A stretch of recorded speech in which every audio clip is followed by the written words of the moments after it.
última clase del capítulo de patología hepática. Comenzamos con colecistitis aguda. Cuadro clínico clásico, dolor en cuadrante superior derecho del abdomen, náuseas, vómitos, fiebre. Causa más frecuente, cálculo impactado en el cístico.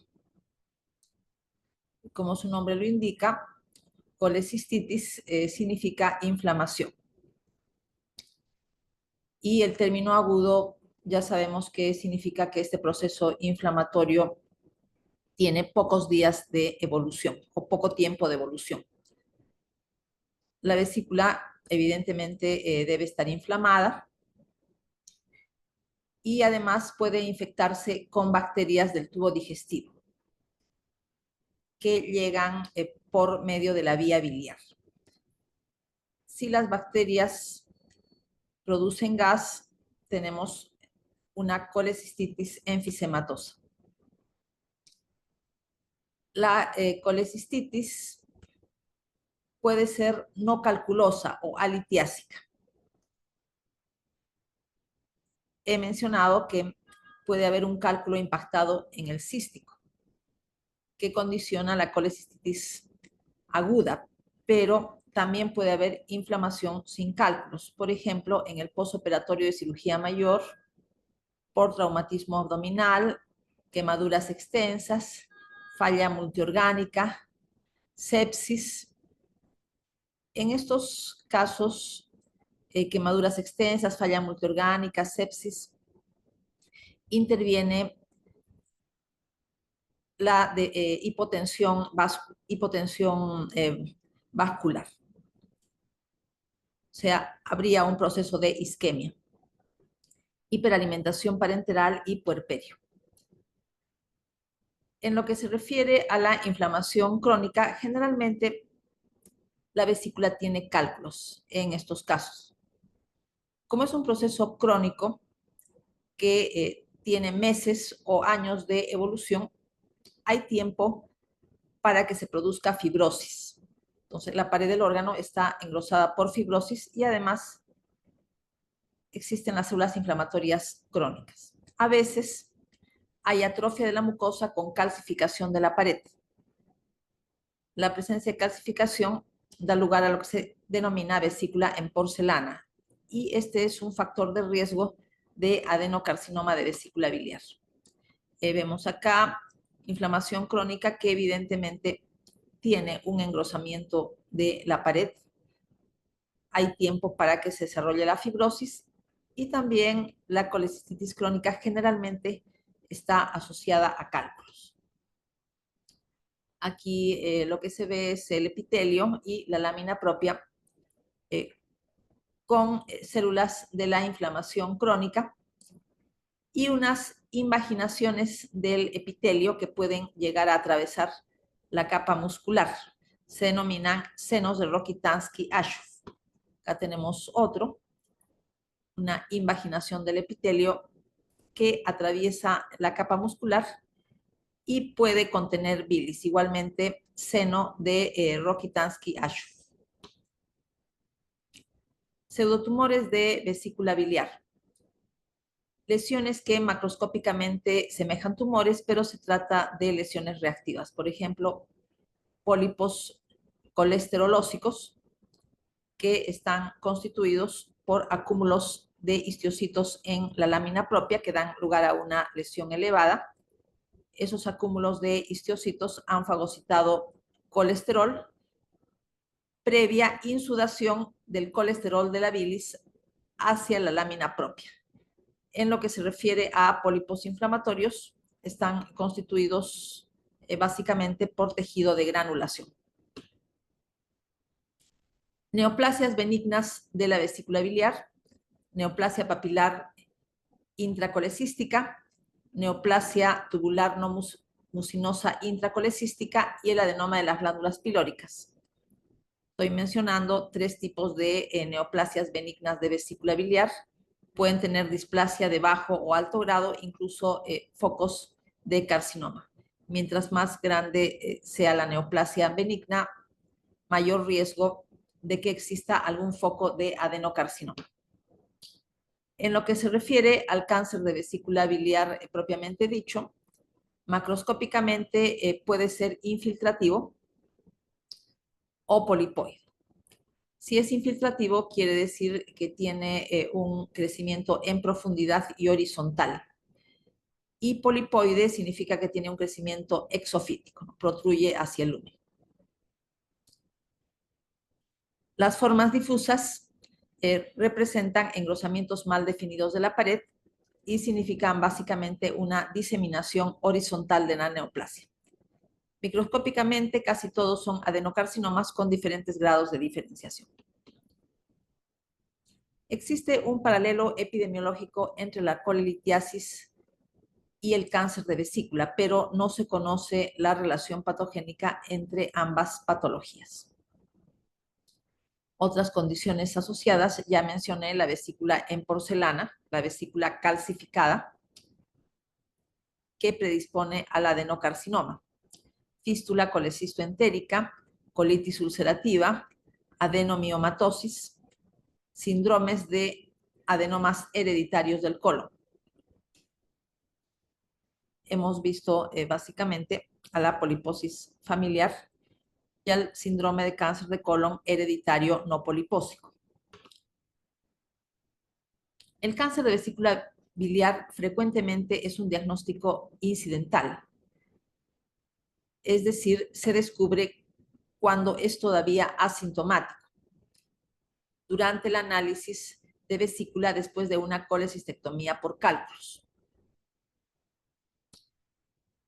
Alteraciones moleculares sobre expresión de HER2-Neu, que es un receptor del factor de crecimiento epidérmico, es un oncogen, y mutaciones de genes que intervienen en la remodelación de la cromatina.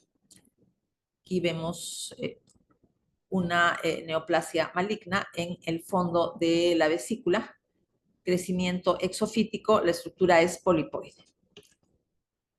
Microscópicamente lo que se ve es un adenocarcinoma que puede estar formando túbulos o puede estar formando trabéculas, y las células neoplásicas están inmersas en un estroma fibroso. Cuando la neoplasia produce fibrosis, se dice que la neoplasia es de tipo desmoplásico. Pasamos a carcinoma de conductos biliares extrahepático. La edad más frecuente de presentación a partir de 60 años, es una enfermedad de la tercera edad. Cuadro clínico, evidentemente va a haber obstrucción al flujo biliar, por lo tanto ictericia, pero la ictericia es de curso ondulante, es decir, la ictericia puede disminuir periódicamente y después volver a aumentar. Cuando el tumor se necrosa, se alivia la obstrucción y puede disminuir la ictericia, pero como es un cáncer, vuelve a crecer. Entonces, nuevamente puede volver a causar obstrucción. Por eso se menciona que la ictericia es de curso ondulante. Va a haber elevación de las enzimas hepáticas. Por ejemplo, elevación de enzimas que están presentes en el epitelio de la vía biliar y de las enzimas de hepatocitos. Otras características pueden ser inespecíficas: dolor abdominal, pérdida de peso, anorexia, fatiga. Los tumores de Klatskin son tumores que tienen una ubicación especial en la vía biliar. Se ubican en la vía biliar extrahepática, en la unión de los conductos hepáticos derecho e izquierdo hasta la unión del conducto hepático común con el cístico para formar el colédoco. Es decir, se trata de tumores básicamente del conducto hepático común. Tienen este nombre particular. Microscópicamente, todos los cánceres de las vías biliares extrahepáticas son generalmente adenocarcinomas. Se pueden ubicar cerca de la ampolla de Vater, denominándose ampulomas o carcinomas periampulares. se puede ver acá, por ejemplo, páncreas, un fragmento de páncreas. Tenemos acá el duodeno, acá hay otro fragmento de páncreas. Y tenemos aquí la vía biliar que desemboca en el duodeno a nivel de la ampolla de váter. Y acá podemos ver la neoplasia, ¿no? Es esta zona sólida de aspecto blanco amarillento. Corresponde a un carcinoma del colédoco. Pasamos a patología del páncreas, recordando el origen embriológico del páncreas. Existen dos yemas del intestino anterior, la yema ventral y la yema dorsal. Se produce una rotación y después ambas yemas se fusionan para dar origen a esta víscera. La yema dorsal da lugar a la porción anterior y superior de la cabeza y la totalidad del cuerpo y cola. La yema ventral da lugar a la porción posterior e inferior de la cabeza y al proceso uncinado. Es una especie de espolón de tejido pancreático. En relación al páncreas exocrino, sabemos que está dividido en lóbulos compuestos por acinos y los acinos drenan en conductos de tamaño cada vez mayor hasta formar el conducto principal, que es el conducto de Wilson, y el conducto accesorio de Santorini. El conducto de Wilson desemboca en la ampolla de váter y el accesorio de Santorini en la papila duodenal menor.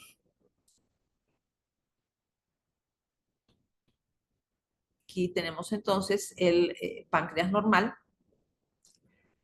Tenemos aquí el conducto de Santorini que drena en la papila duodenal menor, que es estrecha, y el conducto de Wilson que drena en la ampolla de váter. Si se compara el diámetro de la ampolla de váter con el diámetro de la papila duodenal menor, es evidentemente mayor en la ampolla de váter. ¿Cuál de las dos drena el mayor volumen de jugo pancreático? La ampolla de váter, por eso tiene un diámetro mayor. Esto tiene importancia en lo que se refiere a la generación de pancreatitis debido a páncreas diviso. Recordamos la estructura del acino pancreático. Las células son piramidales, los núcleos están hacia la base y a los costados de los núcleos y en la parte inferior tenemos una coloración basófila que corresponde al ergastoplasma, o sea, al retículo endoplasmático rugoso. En la parte central se encuentra el conducto de menor tamaño, de menor diámetro, que es el conducto intercalar. Una anomalía embriológica es el páncreas anular, una banda de tejido pancreático que rodea el duodeno, produciendo obstrucción. Probable fusión de las yemas dorsal y ventral mientras giran alrededor del duodeno antes de su fusión. Ocasionalmente los síntomas obstructivos aparecen en la vida adulta. Páncreas diviso. Normalmente ambos conductos, Wilson y Santorini, presentan anastomosis, salvo en este caso. No se fusionan ambos sistemas ductales. Entonces, si comparamos lo normal con el páncreas diviso, vemos que el conducto accesorio de Santorini y el conducto de Wilson no tienen anastomosis entre ellos, son como sistemas ductales independientes. Eso no es normal. Lo normal es que haya anastomosis entre los dos sistemas de conductos, drenando el mayor volumen de jugo pancreático por la ampolla de váter. Entonces, en este caso, cuando no hay fusión o no hay anastomosis entre los dos sistemas de conductos, quien drena el mayor volumen de jugo pancreático es el conducto accesorio de Santorini. drena el mayor volumen de jugo pancreático, pero el diámetro de la papila duodenal menor es pequeño en relación al diámetro de la ampolla de váter. Por lo tanto, se produce una estenosis relativa. Y esto condiciona procesos inflamatorios, o sea, procesos de pancreatitis.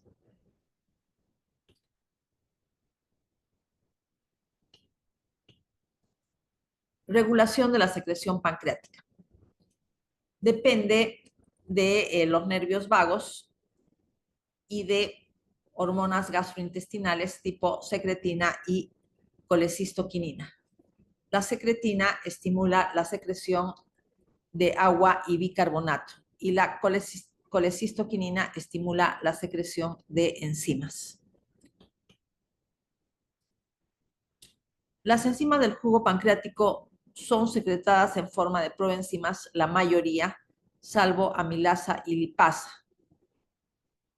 que son producidas ya activas, o sea, no necesitan una activación adicional como si la necesitan las proenzimas.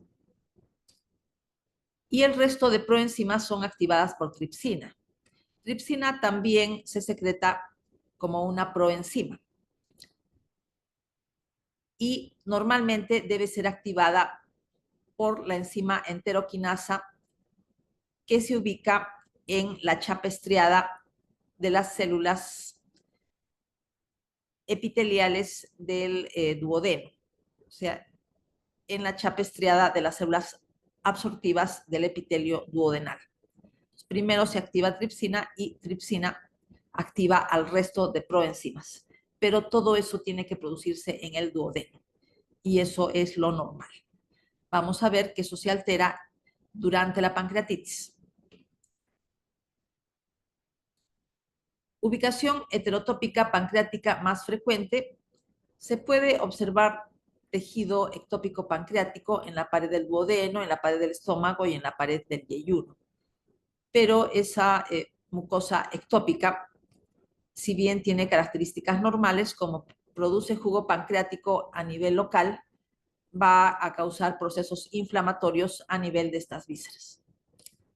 Otra alteración es la genesia pancreática, o sea que no se forme el páncreas, lo que depende de una anormalidad del gen PDX1, gen de homosecuencia pancreático duodenal tipo 1. PD significa pancreático duodenal tipo 1. Codifica un factor de transcripción decisivo en el desarrollo pancreático. Pancreatitis aguda. El proceso agudo es básicamente reversible y no hay pérdida del tejido acinar pancreático, cosa que sí pasa en la pancreatitis crónica. Entre las causas está el alcoholismo, hipertrigliceridemia, hipercalcemia, litiasis de la vía biliar, traumatismos pancreáticos, quirúrgicos o no quirúrgicos, fármacos que pueden actuar como tóxicos directos de las células acinares pancreáticas, diuréticos diacídicos, azatioprina, estrógenos, furosemida, sulfonamidas, metildopa, pentamidina, procainamida. Manipulación de la ampolla de váter y del esfínter de Oddi por vía endoscópica, es decir, un cateterismo a dicho nivel. Otras causas, isquemia, por trombosis, tromboembolismo, arterioembolismo, vasculitis, shock. Virus que también infectan a las células acinares pancreáticas, ejerciendo efectos citopáticos como el virus de la parotiditis, el virus Coxsackie y también micoplasmas tipo Mycoplasma pneumoniae. Tenemos también mutaciones heredadas que causan pancreatitis. Gen del tripsinógeno catiónico, PRSS1. Este gen tiene mutaciones que afectan una zona de la molécula que sirve de reconocimiento para inactivación. Entonces, este tipo de gen tiene alteraciones que hacen que la tripsina esté inactiva por tiempos largos y no pueda inactivarse. Y esto condiciona pancreatitis. Gen SPINK1 codifica un inhibidor de la tripsina. Esta letra K significa hipocasal, o sea, inhibidor de la tripsina. SP significa proteasa de serina y la tripsina es una proteasa de serina. Entonces significa un inhibidor de proteasas de serina tipo casal. Codifica un inhibidor de esta enzima. Otras mutaciones heredadas que causan pancreatitis. Mutaciones del gen CFTR, que sabemos que causa fibrosis quística. Las secreciones pancreáticas son viscosas. Hay una disminución de la secreción de bicarbonato. Quiere decir que la secreción pancreática tiene un pH bajo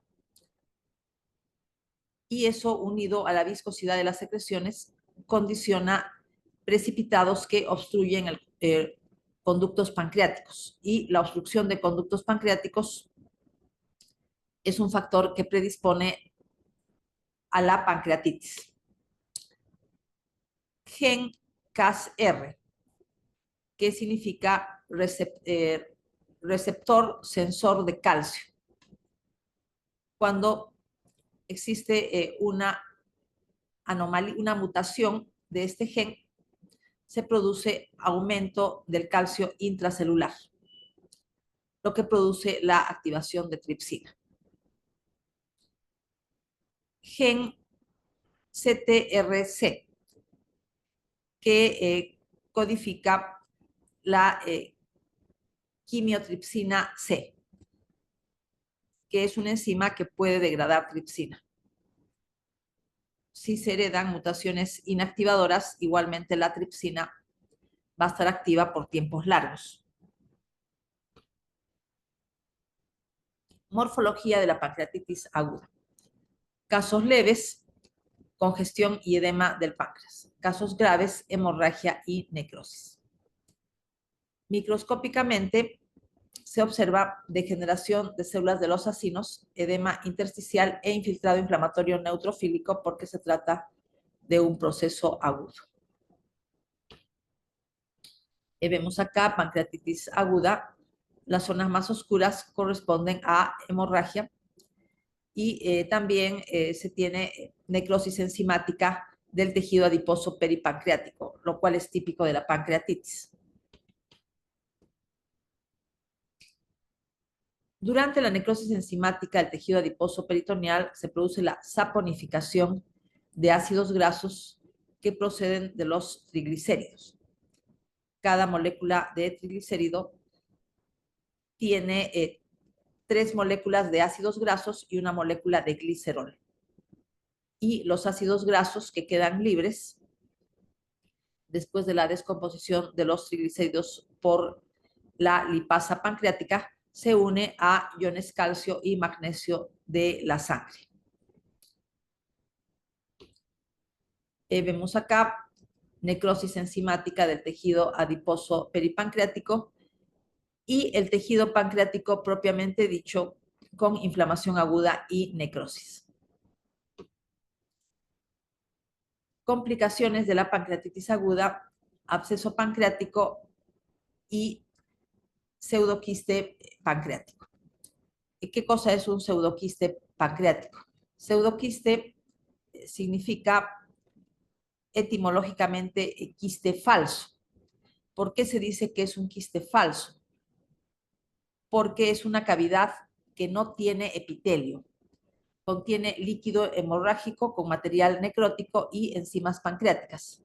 En la pared se encuentra tejido de granulación. Vemos acá pseudoquiste pancreático, una cavidad que queda.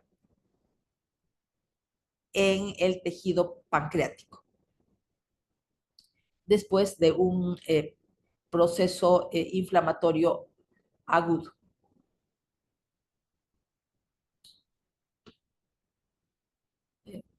En la pared del pseudoquiste pancreático no vemos tejido epitelial, por eso se dice pseudoquiste. Lo que hay es tejido de granulación con inflamación aguda y fibrina. Patogénesis de la pancreatitis aguda. Se produce la activación de las proenzimas pancreáticas antes de que abandonen el páncreas en el jugo pancreático. La activación normalmente debe producirse en el duodeno, no debe producirse en el páncreas. Cuando se produce en el páncreas, da lugar a pancreatitis aguda. Una de las causas, obstrucción de conductos pancreáticos. La obstrucción de conductos pancreáticos puede ser relativa. Hemos visto lo que pasa en el páncreas diviso. La papila duodenal menor recibe la mayor parte del volumen del jugo pancreático producido. Entonces hay una estenosis relativa, lo que significa obstrucción. También se produce una estenosis relativa por aumento de la secreción pancreática, lo cual puede ser efecto del alcohol. También hay una estenosis relativa por contracción del esfínter de Oddi, efecto del alcohol y morfina. También las obstrucciones mecánicas, fibrosis del esfínter de Oddi, obstrucción por neoplasia, barro biliar o un cálculo biliar. Otro mecanismo, lesión primaria de la célula acinar. Virus que infectan las células acinares, causando necrosis de las mismas como efecto citopático, daño directo de la célula acinar debido a fármacos y traumatismo abdominal. La lesión primaria de la célula acinar puede condicionar un transporte intracelular alterado de proenzimas. Las proenzimas están en gránulos de zimógenos y los gránulos de zimógenos están separados de los lisosomas que tienen enzimas hidrolíticas. Y esto es lo normal. Eso sucede de manera normal en la célula acinar pancreática. Pero como efecto de fármacos, por ejemplo, o efecto de virus, de infección viral, puede suceder una fusión de gránulos de zimógeno con lisosomas en las células acinares lesionadas, lo que significa activación de las proenzimas por parte de hidrolasas lisosomales. Entonces, se tendría enzimas activadas dentro del citoplasma de la célula acinar, lo cual evidentemente va a causar daño y necrosis. Acá vemos dentro de lo que es la patogénesis de la pancreatitis aguda, lo que sucede cuando hay una fusión de gránulos de zimógeno con lisosomas en el citoplasma de la célula acinar pancreática. Sucede en el caso de pancreatitis producida de manera experimental, también por alcohol, obstrucción de conductos pancreáticos, ¿no? Entonces, ese es uno de los mecanismos. Repito, fusión de lisosomas de la célula acinar con gránulos secretorios que contienen las proenzimas. Aquí tenemos el otro mecanismo, que es la obstrucción. Obstrucción de los conductos pancreáticos por colelitiasis, obstrucción a nivel de la ampolla, alcoholismo crónico, cálculos en los conductos pancreáticos, se produce edema intersticial, lo cual condiciona isquemia y daño de las células acinares. tenemos después el otro mecanismo ya mencionado, que es el daño directo, producido por tóxicos como diversos fármacos, alcohol, puede haber también traumatismo, virus citopáticos, isquemia y la hipercalcemia. Hemos mencionado que el aumento del calcio intracelular condiciona la activación del tripsinógeno, convirtiéndolo en tripsina. En los tres tipos de mecanismos productores de pancreatitis aguda hay daño a la célula acinar. Las enzimas activadas en el mismo tejido pancreático dan lugar a inflamación intersticial y edema, proteólisis, necrosis enzimática del tejido adiposo intrapancreático y peripancreático y daño a la pared de los vasos. Por ejemplo, se activa la proelastasa del jugo pancreático, lo cual va a dañar la pared de los vasos sanguíneos, dando lugar a hemorragia. Todos estos eventos representan la pancreatitis aguda. En el caso de pancreatitis crónica, la característica fundamental es la fibrosis y la pérdida irreversible del parénquima con la deformación de conductos. Esto no se ve en la pancreatitis aguda. La pancreatitis aguda es reversible. La causa más frecuente es el alcoholismo crónico.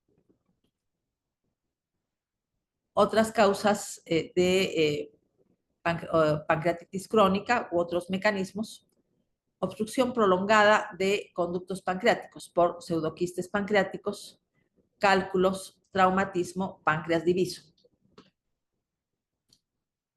Pancreatitis hereditaria, mutaciones del gen del tripsinógeno catiónico y del inhibidor de tripsina. Estos dos tipos de alteraciones genéticas ya han sido mencionados. Pueden causar tanto pancreatitis aguda como pancreatitis crónica. Mutaciones del gen de la fibrosis quística, que es un regulador de la conductancia a nivel de la membrana celular. Existen varios tipos de mutaciones de este gen. Algunas mutaciones dan lugar a una afectación pulmonar clásica más atrofia pancreática y no pancreatitis crónica. En cambio, tenemos otro tipo de mutaciones del mismo gen, en el cual solo se observa pancreatitis crónica, sin afectación pulmonar. Se trata, en este último caso, de otro tipo de mutaciones y muchas veces son heterocigotos compuestos, es decir, que tienen dos mutaciones diferentes que alteran el gen. La mutación clásica es la delta F508, es decir, la deleción del aminoácido fenilalanina en el codón 508. Y esta da la afectación pulmonar clásica con atrofia pancreática. Y otro tipo de mutaciones son las que dan pancreatitis crónica sin afectación pulmonar. El alcohol aumenta la concentración de proteínas en el jugo pancreático y el volumen de este. Cuando se aumenta el volumen del jugo pancreático, vamos a tener una estenosis relativa de la ampolla de Vater, lo que condiciona una obstrucción. El aumento de la concentración de proteínas en el jugo pancreático predispone a la precipitación de las mismas en los conductos pancreáticos. Y esto va a dar lugar a cálculos dentro de los conductos pancreáticos, lo que también condiciona obstrucción. Como ya mencioné, las proteínas precipitan en los conductos pancreáticos y forman núcleos rodeados después por sales de calcio. Entonces, da lugar a litiasis de conductos pancreáticos y obstrucción. Pérdida del parénquima por efectos tóxicos, alcohol y fármacos. pero se trata de una pérdida irreversible, ¿no? Lo cual es lo típico de la pancreatitis crónica. El cuadro clínico, dolor abdominal, mala absorción por producción inadecuada de enzimas digestivas. Se produce menor cantidad de enzimas digestivas porque se ha perdido masa de acinos pancreáticos. Y en estadios avanzados existe también pérdida de islotes de Langerhans, lo que condiciona diabetes mellitus. Acá vemos las secuelas de la pancreatitis aguda y crónica. En lo que se refiere a pancreatitis aguda, podemos tener falla multiorgánica, shock, síndrome de estrés respiratorio del adulto e insuficiencia renal aguda, lo que está dentro de síndrome de respuesta inflamatoria sistémica. Otras complicaciones de la pancreatitis aguda es la coagulación intravascular diseminada, absceso pancreático, pseudoquiste pancreático y obstrucción duodenal. En cuanto a las secuelas de la pancreatitis crónica, también tenemos el pseudoquiste pancreático, obstrucción ductal, manifestaciones de la pérdida de masa acinar, mala absorción y esteatorrea por disminución de las enzimas digestivas producidas por el páncreas. Diabetes secundaria por destrucción de islotes de Langerhans. Vemos acá diferencias entre la pancreatitis aguda y la pancreatitis crónica, resaltando el papel de las células del tejido conjuntivo pancreático. Son fibroblastos que tienen características de miofibroblastos, con capacidad de producción de colágeno, cuando están bajo el influjo de citoquinas fibrogénicas, como el factor transformante de crecimiento beta y el factor de crecimiento derivado de plaquetas. Entonces, estos factores de crecimiento funcionan, repito, como citoquinas fibrogénicas. Inducen a las células del estroma, que se las considera células estrelladas pancreáticas, recordando que nosotros tenemos también células estrelladas en el hígado, en el espacio de Dice, que cuando se activan dan lugar a fibrosis. Igual sucede en estas células estrelladas pancreáticas. Son fibroblastos especiales del tejido conjuntivo pancreático con características de miofibroblastos que al activarse por citoquinas fibrogénicas dan lugar a la fibrosis típica de la pancreatitis crónica. En la pancreatitis aguda, si bien hay destrucción de las células acinares, existe una recuperación ad integrum, o sea, hay regeneración, lo que no pasa en la pancreatitis crónica. El daño al acino pancreático es irreversible, o sea, no hay ningún tipo de regeneración. Pérdida definitiva de la masa acinar pancreática.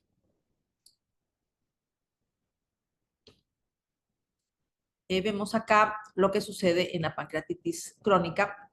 La mayor parte del tejido pancreático está reemplazado por fibrosis. Eso tiene como consecuencias mala absorción y esteatorrea. También tiene como consecuencia diabetes mellitus porque también se destruyen los islotes de Langerhans. Fibrosis, inflamación crónica, pérdida definitiva de la masa acinar pancreática. Y a nivel de conductos pancreáticos podemos ver dilatación de los conductos pancreáticos con secreciones insipizadas, o sea, secreciones deshidratadas que pueden llenarse de sales de calcio, lo que condiciona una obstrucción al flujo en los conductos. Vemos acá también un caso de pancreatitis crónica, conducto dilatado y un precipitado proteináceo en su interior. Hemos mencionado que estos precipitados proteináceos pueden ser consecuencia de la estimulación de la secreción pancreática o jugo pancreático rico en enzimas digestivas. Esto es uno de los efectos del alcohol. Acá lo mismo, disminución de la masa acinar pancreática que es reemplazada por fibrosis, dilatación y deformación de los conductos. Ya he mencionado las causas de obstrucción de los conductos pancreáticos. Pasamos al tema de neoplasias, empezando con las neoplasias pancreáticas quísticas. En este caso, las neoplasias no comunican con el sistema normal de conductos pancreáticos y deben distinguirse de las neoplasias intraductales papilares mucinosas, que se ubican en el interior del sistema de conductos. Entre estas neoplasias pancreáticas quísticas se encuentran los cistadenomas y cistadenocarcinomas serosos y mucinosos. Los serosos están revestidos por células epiteliales cúbicas y los mucinosos por células cilíndricas con vacuolas de mucina. Para determinar la benignidad o malignidad se debe estudiar el quiste completo para la observación de las características del epitelio. Los mucinosos tienen la particularidad de presentar un estroma similar al ovárico. Vemos acá un cistadenoma seroso que tiene múltiples quistes pequeños en su interior. El epitelio seroso es de tipo cúbico y como se trata de un cistadenoma, o sea, de una neoplasia benigna, el epitelio no tiene atipia. Vemos acá igualmente un cistadenoma seroso, cavidades de diferente tamaño, unas más grandes y otras mucho más pequeñas. Microscópicamente, el epitelio es de tipo cúbico y no hay atipia, es un tumor benigno. El cistadenoma mucinoso, por otro lado, tiene un epitelio constituido por células cilíndricas con una vacuola de mucina, ¿no? Por eso se denominan mucinosos. Y la lámina propia tiene un estroma similar al estroma ovárico. Estas neoplasias tienen cavidades quísticas mucho más grandes que los cistadenomas serosos. Vemos acá un epitelio de tipo mucinoso, cilíndrico con vacuola de mucina, pero benigno. O sea, diríamos un cistadenoma mucinoso. Neoplasias mucinosas papilares intraductales. Comprometen ductos mayores del páncreas, son multicéntricos. Pueden ser neoplasias benignas de malignidad intermedia y malignas. Las formas benignas y de malignidad intermedia no invaden la lámina propia.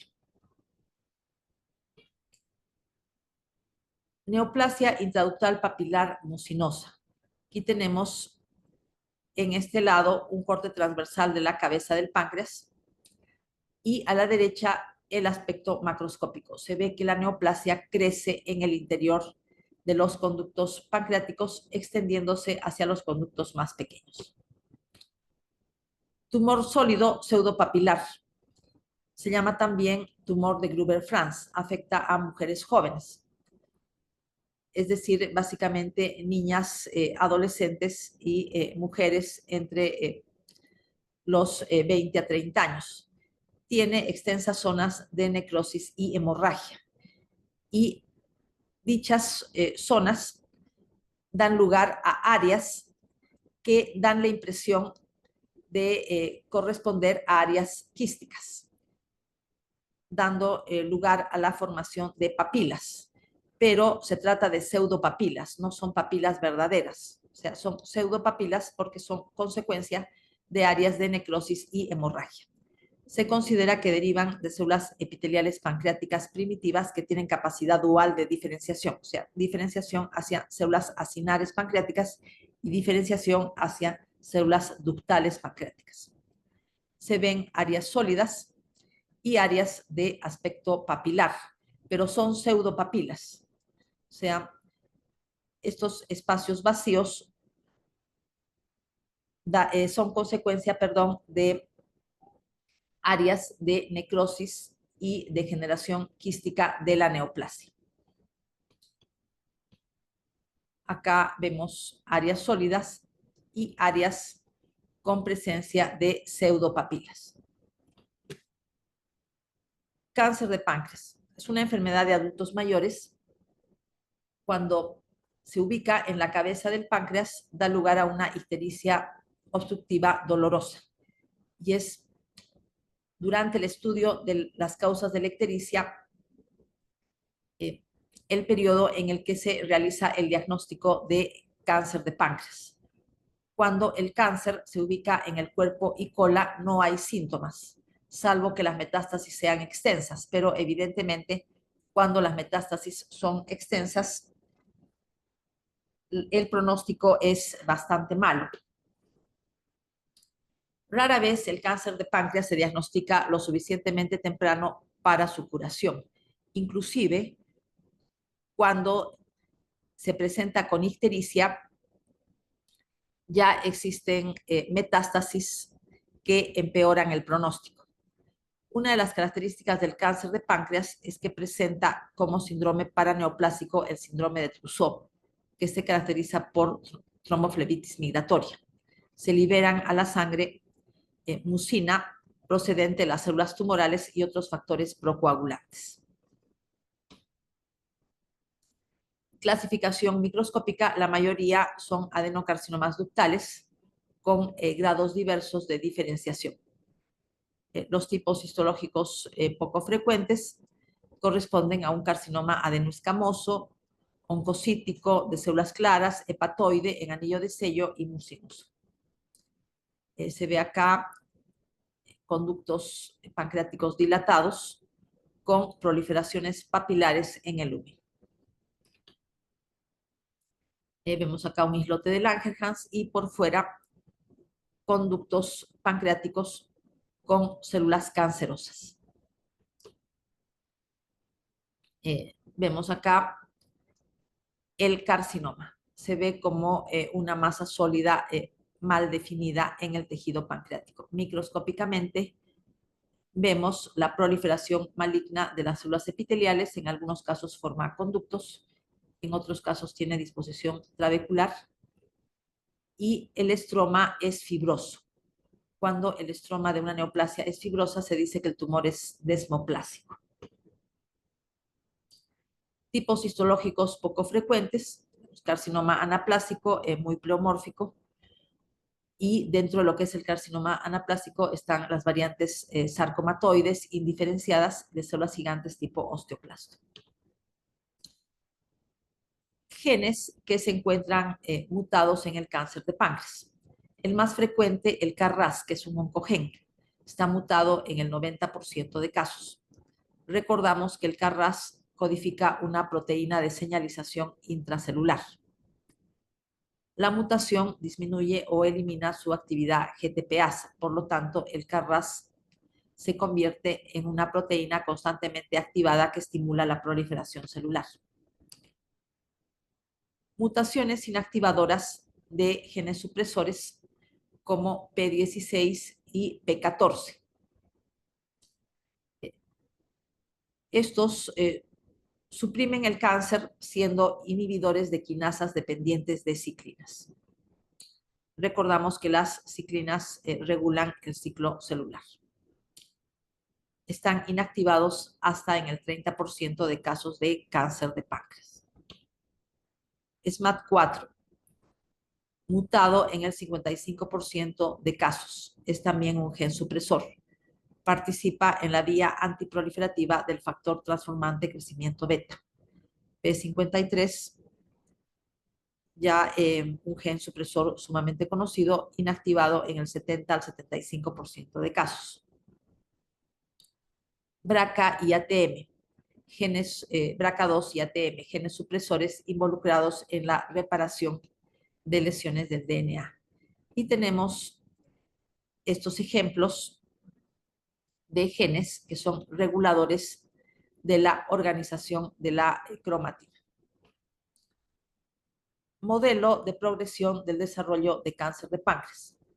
Eventos moleculares tempranos, intermedios y tardíos. Partimos del epitelio ductal normal, células cúbicas. Y pasamos a la neoplasia intraepitelial pancreática. PAN-IN significa neoplasia intraepitelial pancreática. Primero tenemos la grado 1, grado 2, grado 3. Grado 3 equivalente a displasia severa.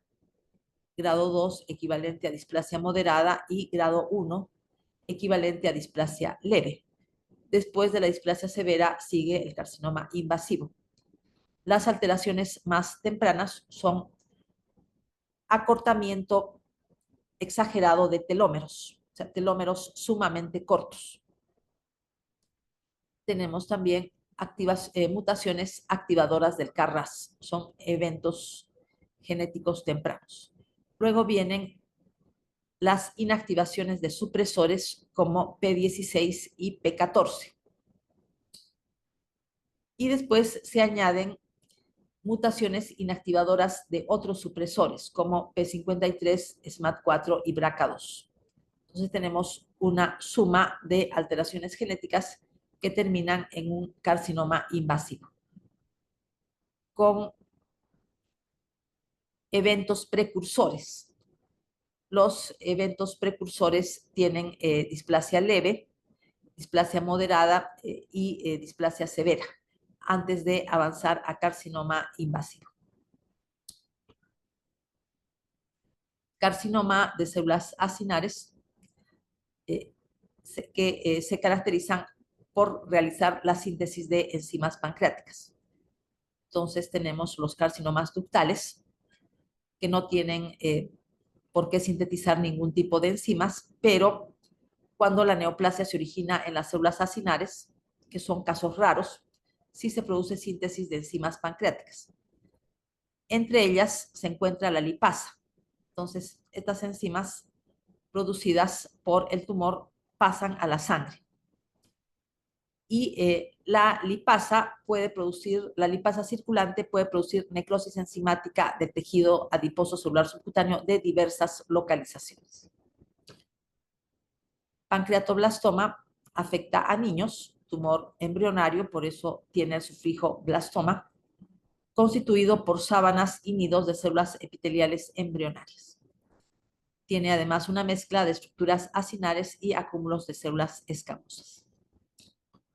Nada más en lo que se refiere